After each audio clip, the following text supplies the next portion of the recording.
Hello class 6th, welcome back to your English class. So today we are going to learn, this is your main course. For all the students who had the doubt, let me tell you this is your main course book. तो अगर आपके homework में लिख के आता है कि main course book का चैप्टर 3 पढ़िए, दैट मीन्स हनी सर्कल का चैप्टर 3 पढ़िए. There should be no confusion regarding this. So बाकी जो दूसरी बुक है that is your a pact with the sun, that is the supplementary reader. This is your main course book. ठीक है. So today we'll be reading the second poem of your book, that is The Kite. So this poem has been composed by Harry Behn, and in this poem what are we going to learn? Let's see. All of us like to fly kites. Have you ever tried to fly one?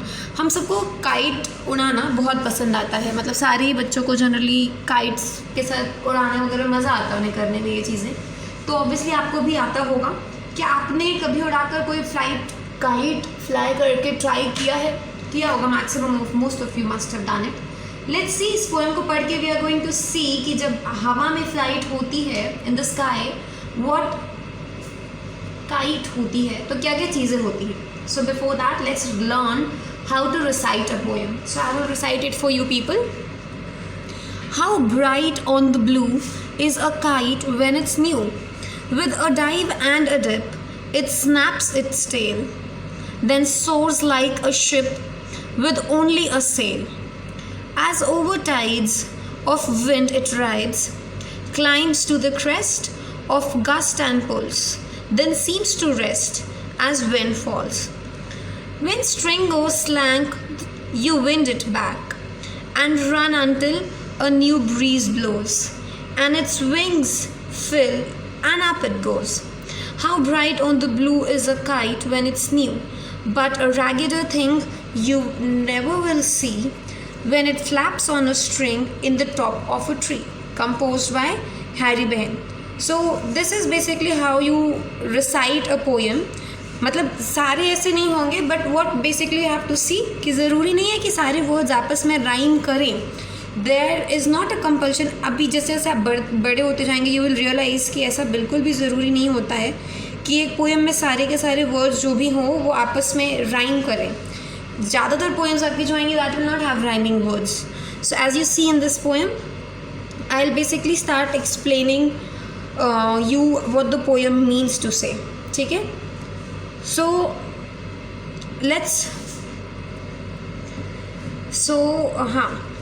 How bright on the blue is a kite when it's new. जब एक नई खूबसूरत सी kite हम आसमान में उड़ाते हैं तो कितना खूबसूरत लगता है, कितनी सुंदर लगती है वो उस ब्लू स्काई में ओपन ऐसे तैरती हुई उड़ती हुई. It with a dive and a dip it snaps its tell.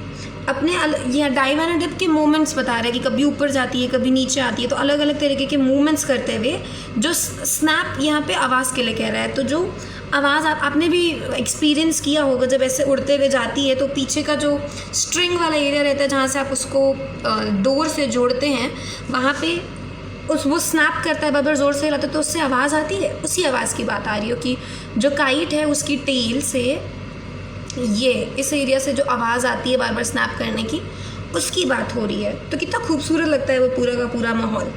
It then soars like a ship with only a sail, as over tides of what winds it rides, climbs to the crest of a gust and pulls, then seems to rest as wind falls. फिर क्या होता है, एक ही पल में ऊपर एक ही पल में नीचे ये हवा के साथ उड़ती रहती है. जैसे जैसे हवा बहती है वैसे वैसे आपकी पतंग उड़ती रहती है. लेकिन एक पल ऐसा उस एक पल में ऐसा लगता है कि वो शिप की तरह है जो सिर्फ एक सेल में एक बार जैसे चलते जा रही हो नदी में हवा के बहाव के साथ, उस शिप की तरह लगती है ये काइट तब जब ये हवा में पूरी तरीके से उड़ रही होती है. कैसे, जहाँ एक ऐसा जहाज़ जो कि समुद्र की लहरों पे ज़ोर ज़ोर से तैर रहा हो, कभी ऊपर कभी नीचे. क्रेस्ट मीन्स ऊपर, ये जो होता है ना इसको कहते हैं क्रेस्ट, इसको कहते हैं ट्रफ्स, इन वेव्स के मूवमेंट को. तो ये टाइड्स लहरों के साथ बहती रहती है जैसे कि हवा में जहाज़ उड़ता है उस तरीके से. कभी लहरों के ऊपर होती है कभी लहरों के नीचे होती है. और फिर अचानक से जब हवा रुक जाती है, एज द विंड फॉल्स, यानी कि एयर का रुक जाना, हवा का रुक जाना. तो जैसे ही हवा रुक जाती है तो ये रेस्ट पे आ जाती है। रेस्ट पे आनी यानी कि रुक जाती है, उसके बाद ये भी उड़ना बंद कर देती है। उसके बाद जो ओनर है यानी कि जो फ्लाई काइट को उड़ा रहा होता है वो क्या करता है, when string goes slack you wind it back and run until a new breeze blows. You यहाँ पे रेफर कर रहा है जो भी इंसान उस काइट को उड़ा रहा है उनके लिए। तो जैसे ही हवा नीचे गिरती है तो आप जल्दी से उसकी स्ट्रिंग ढीली होती है, स्लैक मीन्स लूज, उसकी स्ट्रिंग लूज हो जाती है ना, तो आप जल्दी से उसको क्या करते हैं, जो ये क्या कहते हैं, चरखी कहते हैं ना, चरखा चरखी, उस पर वापस से उस धागे को जल्दी से लपेट लेते हैं ना, ताकि वो काइट आपके पास वापस आ जाए। और फिर आप क्या करते हैं, एक नए हवा के झोंके का इंतज़ार करते हैं कि जल्दी से नई खूबसूरत सी ब्रीज ब्लो करे तो आप अपनी काइट को फिर से उड़ा सकें। और जैसे ही हवा ज़ोर से फिर से शुरू होती है, काइट फट से एक नई उड़ान भर लेती है और एक हवा के तेज़ झोंके के साथ सीधे वापस ऊपर चली जाती है जहाँ वो पहले थी। और वो फिर से उतनी खूबसूरत और ब्राइट लग रही होती है, एक न्यू काइट की तरह, जैसे वो आसमान में पहले लग रही थी। लेकिन a ragged thing you never will see when it flaps on a string in the top of a tree। लेकिन एक चीज़ बहुत बुरी है, ये काइट जब एक ट्री के टॉप पे अटक जाती है तो एक फटी चीज़ की तरह, टॉर्न आउट बेकार चीज़ की तरह से दिखने लगती है और ये बिल्कुल यूजलेस हो जाती है। रैगडर का मतलब अ टॉर्न आउट, फटा हुआ पीस ऑफ क्लॉथ, और torn out piece of cloth वैसे दिखने लगती है, एंड दैट इज़ वाई वो अच्छी नहीं दिखती है उसके बाद। तो ये एक बुरी बात है इस काइट के साथ कि ये पेड़ पे अटक जाती है। उसके अलावा everything else is a very beautiful scene. So I will recite the poem for you once again. I will explain the poem for you in short once again. कि जब एक काइट न्यू होती है तो वो बहुत खूबसूरत लगती है जब उसको आसमान में उड़ाया जाता है, एक क्लियर ब्लू स्काई में। क्लियर मतलब बादल ना हो, आसमान साफ हो, किस तरीके की बारिश ना हो रही है ऐसे आसमान में, वो क्लियर स्काई कहते हैं।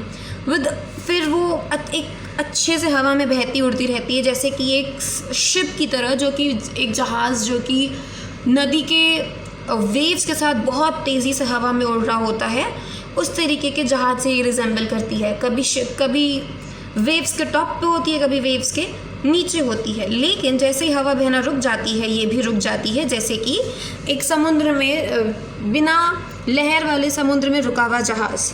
उसके बाद जल्दी से आप क्या करते हैं, उस स्ट्रिंग को वापस अपने चरखी में लपेट लेते हैं और वेट करते हैं कि जल्दी से एक नया हवा का झोंका आए। और जैसे ही एक नया हवा का झोंका आता है, फिर से ये काइट की जो विंग्स हैं ये उड़ान भर लेती है ताकि ये फिर से खूबसूरत लग सके, और फिर से ये डायरेक्टली एक नए फ्रेश तेज़ हवा के झोंके के साथ वापस से उड़ने लगती है और उतनी ही खूबसूरत लगती है जितनी खूबसूरत ये पहले लग रही थी। लेकिन इन पूरे की पूरी चीज़ में एक बुरी बात ये हो जाती है तब जब ये जाके किसी ट्री के टॉप पे अटक जाती है, क्योंकि वहाँ से निकलने के बाद ये एक फटे कपड़े की जैसी दिखती है, जो कि बिल्कुल सुंदर नहीं होता है। एंड दैट्स ऑल जो हैरी बहन इस पोएम के बारे में आपको बोलना चाह रहे थे। आई होप आपको ये पोएम समझ में आई हो। अगर नहीं आई हो सो लेट मी नो, आप अपने एडवाइजरी से बोलिएगा, I will help you out with the probable solutions. आगे आपको क्या क्या करना है इस पोएम के क्वेश्चंस में, list out the action words in the poem. Action words यानी कि वर्ब, तो ये आपका टास्क है। जितने भी वर्ब एक पोएम में होते हैं उन सबको यहाँ पे आपको लिखना है। डाइव, डेप्थ, स्नैप्स तो यहाँ पे लिखा है, सोर्स, सेल, राइड्स, ये सब वर्ब्स हैं, आप खुद लिखेंगे यहाँ पे। Read these lines from the poem. Then soars like a sheep with only a sail. The movement of the tailless kite is compared to a ship with sail. This is called as simile. Can you suggest what or who the following actions may be compared to? Simple है simile एक तरीके का। आप अभी जब बड़े हो classes में जाएंगे तो आप एक चीज़ पढ़ेंगे जिसे हम कहते हैं figure of speeches. Figure of speech क्या होता है, ये पोएम की खूबसूरती। आपने हिंदी में अलंकार सुना होगा, बस यही इंग्लिश में फिगर ऑफ स्पीचेस हो जाते हैं। पोएम किसी भी रचना की, किसी भी कॉम्पोजिशन की खूबसूरती, ब्यूटी को बढ़ाने के लिए इनका इस्तेमाल किया जाता है। तो सिमिली एक तरीके का फिगर ऑफ स्पीच है जिसमें हम दो चीज़ों को आपस में कंपेयर करते हैं, उनके बीच में तुलना करते हैं। तो यहाँ पे जैसे टेललेस काइट को शिप से कंपेयर किया गया था, उसी तरीके से आपको बताना है कि किस चीज़ों से हम इन एक्शंस को कंपेयर कर सकते हैं। ही रन्स लाइक इस एक इम्पॉर्टेंट चीज़ ये होती है कि सिमिली में हमेशा कंपेयर करने वाले वर्ड्स का इस्तेमाल किया जाता है, जैसे कि लाइक, सिमिलर, ऐसा। तो यहाँ पे लाइक वर्ड इस्तेमाल हो रहा है, मतलब डेफिनेटली ये सिमिली ही होगा। So he runs like a rabbit, rabbit तेज दौड़ता ना, या अ चीता। ही ईट्स लाइक, बहुत ज़्यादा भुक्कड़ कौन होता है, मंकी। या फिर मैनरलेस तरीके से मंकीज खाते हैं, so he eats like a monkey. She sings like, अब बहुत सारे अच्छे सिंगर्स हैं, बहुत सारे बर्ड्स हैं, आप किसी का भी नाम लिख सकते हैं। She sings like Shreya Ghoshal, you can use any name of your choice. It shines like sun, sun से ज़्यादा कौन शाइन करता है। It flies like kite. तो ये क्या किया आपने, इन चीज़ों को इन एक्शंस से कंपेयर किया, and then that is why this is a simile. और सिमिली क्या है, एक तरीके का फिगर ऑफ स्पीच है, जो कि ये डिवाइसेस होते हैं जो कि किसी भी कॉम्पोजिशन की ब्यूटी को बढ़ाते हैं। तो आई होप ये नई चीज़ आपको समझ में आई हो, एंड कोई भी चीज़ में अगर कन्फ्यूजन हो तो just let me know once, I shall get back to you with the solutions. Till then, stay home, take care, and bye-bye.